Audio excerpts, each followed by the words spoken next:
Have you ever wondered what really goes on inside a courtroom? I mean, beyond what you see in the movies and on TV. It's actually a system, a really important one, designed to solve some of our biggest problems. So we're going to break it all down, piece by piece.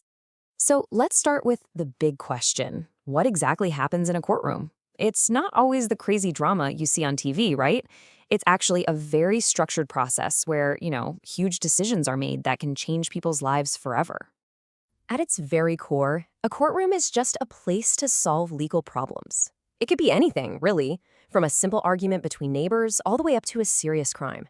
The whole point is to have a space where the facts can be laid out and hopefully a fair outcome is reached. Where justice is served. Okay, but for this whole thing to work, you need the right people in the room. So let's start at the very top. In any courtroom, who's the one in charge? That would be the judge. You can basically think of the judge as the referee of the whole process. Their job is to be impartial, to listen really carefully to both sides, make sure everybody plays by the rules, and in the end, they're the one who makes the final call. All right, so how does one of these legal cases even get started? Well, it almost always kicks off with some kind of conflict, right? You've got two opposing sides that just can't agree. Let's take a look at who those two sides are. So on one side, you've got the plaintiff. This is the person who feels like they've been wronged in some way. They're the one who starts the case, the one kind of pointing the finger and saying, hey, court, I need your help with this. And then, on the other side, you have the defendant. This is the person who's being accused of something by the plaintiff. Their job, to respond to whatever that accusation is and, well, defend their side of the story.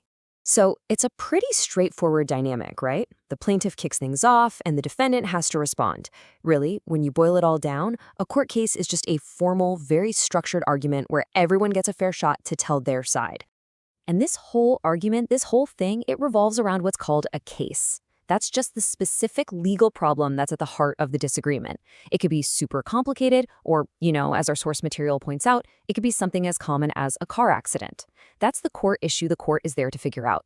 Okay, so we've got our main players, the judge, the plaintiff, and the defendant. Now we get to the main event, the trial. This is where everything, all the facts, all the arguments, finally comes out in the open for everyone to see. And a trial is definitely not just some casual chat. No way. It's a super structured process, and for a good reason. The goal is to carefully look at every single piece of information to try and figure out what actually happened. So how does that work exactly? Well, you can kind of break a trial down into three main stages. First, you've got lawyers presenting their evidence. Second, you hear from witnesses who share what they know.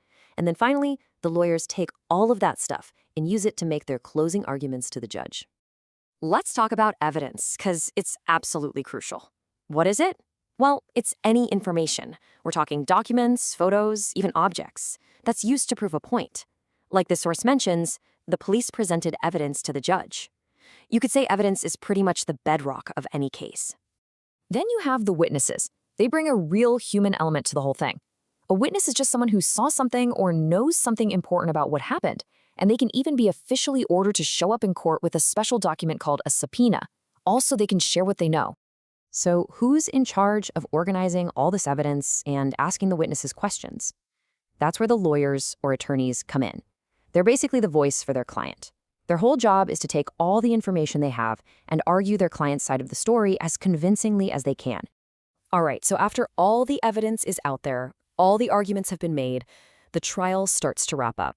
Now it's time for some decisions to be made, and maybe for some consequences. This is where the defendant has a really big decision to make. They can choose to plead guilty. What that means is they formally admit that they did the crime. This can happen at different points, sometimes even before a trial is totally over, as a way to just accept responsibility and move on to the next step. So if a defendant is found guilty, either because they pleaded guilty themselves or the court found them guilty, the very last step is the sentence. And the sentence is just the official punishment. And guess who gets the final say on what that punishment is? Yep, the judge. Okay, so we've seen all the pieces of the puzzle, right? The judge, the lawyers, the evidence. But why do we go through all this trouble? Why is this system so important? Let's zoom out for a second and look at the bigger picture. Well, this whole system is really a cornerstone of a stable society. Think about it. It gives us a framework that encourages everyone to follow the law. It protects us by having a formal way to deal with things when they go wrong. And maybe most importantly, it makes sure there's a system of accountability. So, what's the big promise of the court system when you get right down to it?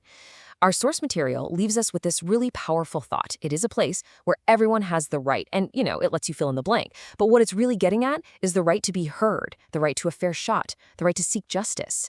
It sounds like a simple idea, but it's absolutely fundamental to how we all manage to live together.